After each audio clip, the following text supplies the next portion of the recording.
दोस्तों, खबर में आगे बढ़ने से पहले अगर आप भी पीएम मोदी का खुलकर समर्थन करते हैं तो अभी इस वीडियो को लाइक कीजिए और लाल बटन को दबा के चैनल को सब्सक्राइब करके घंटी बजाकर कमेंट में लिखिए जय हिंद। आजादी के अमृत महोत्सव, जेल में बंद कैदियों के साथ क्या करने जा रही है मोदी सरकार, इस पर लिया बड़ा फैसला। जी हाँ दोस्तों, देश की आजादी के 75वीं वर्षगांठ को नरेंद्र मोदी सरकार आजादी के अमृत महोत्सव के रूप में जोर शोर से सेलिब्रेट कर रही है। मोदी सरकार ने इस साल को खास बनाने के लिए जेलों में बंद कैदियों पर बड़ा फैसला लिया है। सूत्रों के मुताबिक मोदी सरकार ने फैसला लिया है कि देश भर की जेलों में बंद कैदियों की कुछ श्रेणियों को आज़ादी के अमृत महोत्सव में विशेष माफ़ी दी जाएगी। उनकी रिहाई का ये काम 3 चरण में किया जाएगा। इसमें पहला चरण आज़ादी की 75वीं वर्षगांठ यानी 15 अगस्त 2022 को होगा।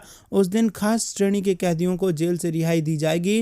वहीं दूसरा चरण 26 जनवरी 2023 को गणतंत्र दिवस के मौके पर होगा। दोस्तों, अच्छे आचरण वाले कैदियों को मिलेगी माफ़ी। इसका तीसरा और अंतिम चरण 15 अगस्त 2023 को होगा।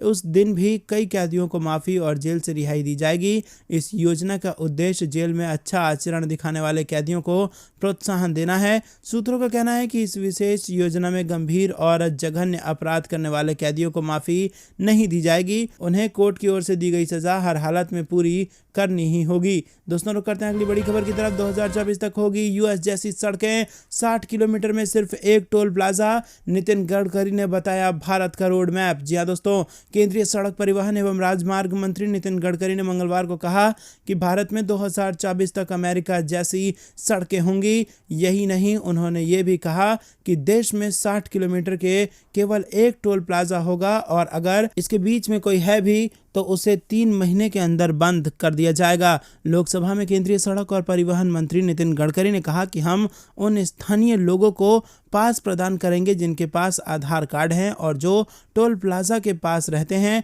इसके अलावा मैं ये सुनिश्चित करता हूं कि 60 किलोमीटर के भीतर केवल एक टोल प्लाजा होगा और यदि दूसरा टोल प्लाजा है तो इसे अगले 3 महीने में बंद कर दिया जाएगा। रुक करते हैं अगली बड़ी खबर की तरफ। योगी आदित्यनाथ का शपथ ग्रहण, प्रधानमंत्री के साथ 12 मुख्यमंत्री और 5 उप मुख्यमंत्री भी साक्षी बनेंगे। प्रदेश के सभी प्रमुख उद्योगपति आमंत्रित। जी हाँ दोस्तों, मुख्यमंत्री योगी आदित्यनाथ के शपथ ग्रहण समारोह में प्रधानमंत्री नरेंद्र मोदी, गृह मंत्री अमित शाह, रक्षा मंत्री राजनाथ सिंह, भाजपा अध्यक्ष जेपी नड्डा के साथ भाजपा शासित 12 राज्यों के मुख्यमंत्री और 5 उप मुख्यमंत्री भी साक्षी बनेंगे। भाजपा प्रदेश मुख्यालय से मंगलवार को अतिथियों को फोन कर आमंत्रित करने का सिलसिला शुरू हुआ है। प्रदेश मुख्यालय में प्रदेश महामंत्री JPS राठौड़ ने वहां विपक्षी दलों के नेताओं से फोन पर संपर्क कर उन्हें शपथ ग्रहण समारोह के लिए आमंत्रित किया। वहीं प्रदेश महामंत्री ने केंद्र सरकार के मंत्रियों और पार्टी के राष्ट्रीय पदाधिकारियों को आमंत्रित किया। रुक करते हैं अगली बड़ी खबर की तरफ। प्रधानमंत्री मोदी बिहार के सांसदों के साथ करेंगे बैठक। जी दोस्तों, प्रधानमंत्री नरेंद्र मोदी बुधवार को बिहार के सांसदों के साथ बैठक करेंगे।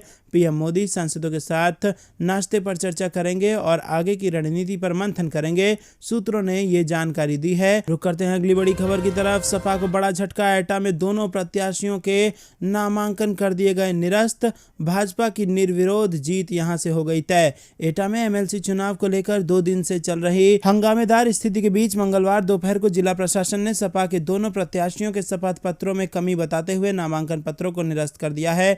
इसके अलावा सुभाषवादी भारतीय समाज पार्टी के प्रत्याशी अनुज कुमार के नामांकन पत्र को भी खारिज किया गया है और इसके साथ ही भाजपा के प्रत्याशी ओम प्रकाश सिंह और आशीष यादव का निर्विरोध चुना जाना तय हो गया है। 2 सदस्य पदों वाली मथुरा एटा मैनपुरी स्थानीय प्राधिकरण सीट के लिए सोमवार को अंतिम दिन भाजपा सपा सहित 5 प्रत्याशियों ने नामांकन पत्र जमा किए थे। सपा से प्रत्याशी उदयवीर सिंह और राकेश सिंह यादव ने एक वोट में रिटर्निंग अधिकारी DM अंकित अग्रवाल को अपने नामांकन पत्र जमा किए और वहीं भाजपा प्रत्याशी ओम प्रकाश सिंह और आशीष यादव ने पर्चा दाखिल किया।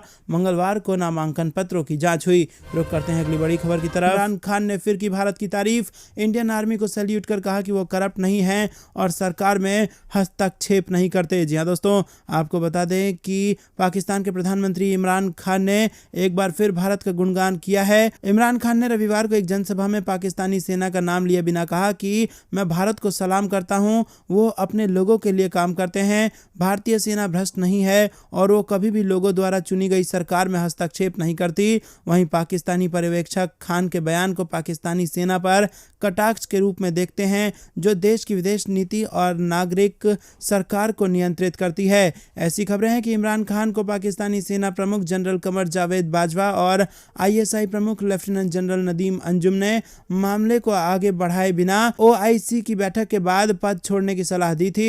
सूत्रों के अनुसार इमरान खान ने बाजवा से तटस्थता के बारे में शिकायत की और जबकि सेना प्रमुख ने उन्हें संविधान का पालन करने और जिम्मेदारी से कार्य करने की सलाह दी। सूत्रों के अनुसार बाजवा ने भी इमरान खान को कुर्सी छोड़ने को कहा है। तो दोस्तों, यहाँ पर फिर सरकार और सेना के बीच में हुई है जबरदस्त टक्कर और ऐसे में इमरान खान को भारत की सेना याद आई है और भारत की सेना को सैल्यूट किया है पाकिस्तान के प्रधानमंत्री ने। रुक करते हैं अगली बड़ी खबर की तरफ। जेलेंस्की का बड़ा बयान, रूस से डरता है नाटो, पुतिन से करना चाहते हैं यूक्रेन के राष्ट्रपति मुलाकात। जी हां दोस्तों, आपको बता दें कि रूस के यूक्रेन पर हमले लगातार जारी हैं और इसी बीच यूक्रेन के राष्ट्रपति व्लादिमीर जेलेंस्की ने नाटो संगठन पर नाराजगी जाहिर की है और इसी के साथ आपको बता दें कि उन्होंने कहा कि नाटो को साफ करना चाहिए कि वो रूस से डरते हैं, इसीलिए हमें शामिल नहीं कर रहे हैं। जेलेंस्की ने कहा कि नाटो को या तो अब कहना चाहिए कि हमें स्वीकार कर रहे हैं या खुले तौर पर कहें कि वो हमें शामिल नहीं कर रहे हैं क्योंकि वो रूस से डरते हैं। जेलेंस्की ने कहा कि फिर हम शांत रह सकेंगे और ये कह सकेंगे कि नाटो के कुछ सदस्य देश हैं जो हमें सदस्यता के बिना सुरक्षा गारंटी प्रदान कर सकते हैं। दोस्तों, आपको बता दें कि यूक्रेन के राष्ट्रपति ने कहा कि हम रूस का अल्टीमेटम स्वीकार नहीं कर सकते। दोस्तों, यहाँ पर आपको बता दें कि फिर से ये बेहद बड़ा टर्निंग पॉइंट सामने आया है जहां पर जेलेंस्की ने नाटो को एक तरीके से चेतावनी दी है और पुतिन से मीटिंग करना चाहते हैं, इसकी इच्छा जताई है। रुक करते हैं अगली बड़ी खबर की तरफ। विश्व जल दिवस पर PM मोदी का संदेश, पानी की एक एक बूंद को बचाना है। जी हाँ दोस्तों, प्रधानमंत्री नरेंद्र मोदी ने मंगलवार को विश्व जल दिवस पर पानी की एक एक बूंद बचाने का अपना आह्वान दोहराया।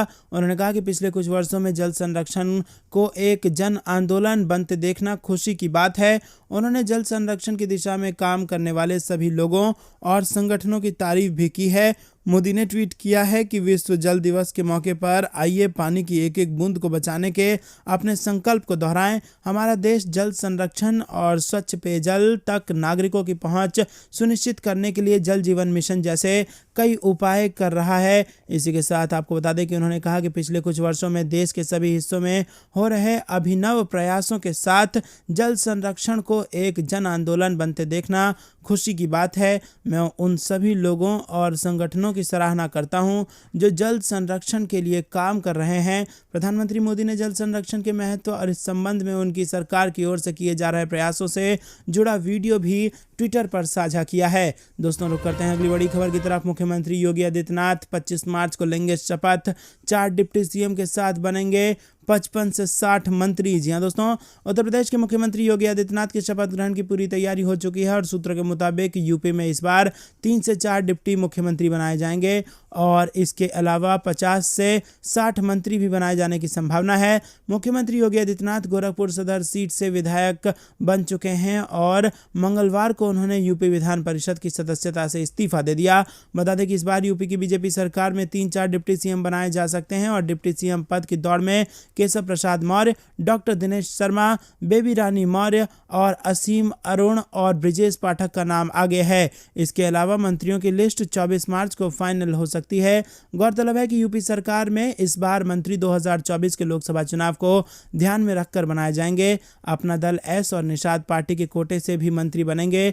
मंत्रिमंडल के लिए दिल्ली में नामों पर चर्चा चल रही है और मंत्रिमंडल के लिए 132 नामों पर चर्चा की जा रही है। यूपी सरकार में ब्रिजेश पाठक, आशुतोष टंडन, राजेश्वर सिंह, मोहसिन रजा समेत कई सारे ऐसे नाम हैं जो भावी मंत्री हो सकते हैं। दोस्तों, रुक करते हैं अगली बड़ी खबर की तरफ जो कि गुजरात से आ रही है। गुजरात चुनाव से पहले बीजेपी का दाव, पाटीदार आंदोलन के दौरान दर्ज केस लिए वापस, पर हार्दिक पटेल पर चलेगा राजद्रोह का केस। जी हां दोस्तों, गुजरात में इस साल के अंत तक विधानसभा चुनाव होना है। गुजरात सरकार ने इससे पहले बड़ा दाव खेला है। 2015 के पाटीदार आरक्षण आंदोलन के संबंध में दर्ज 10 मामलों को वापस ले लिया गया है और उस समय आंदोलन की अगुवाई करने वाले हार्दिक पटेल समेत कई आंदोलनकारियों के खिलाफ राज्य के विभिन्न हिस्सों में कई मामले दर्ज किए गए थे। हार्दिक पटेल बाद में कांग्रेस में शामिल हो गए थे।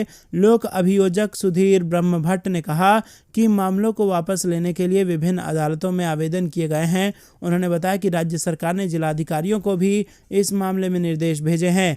दोस्तों, जाने से पहले आप अभी इस वीडियो को लाइक कर लें और इस लाल बटन को दबा के इस चैनल को फ्री में सब्सक्राइब करके इस घंटी को जरूर दबा दें और अपने लोगों तक इस वीडियो को शेयर कीजिए। देख रहे थे आपका अपना चैनल। जय हिंद, जय भारत।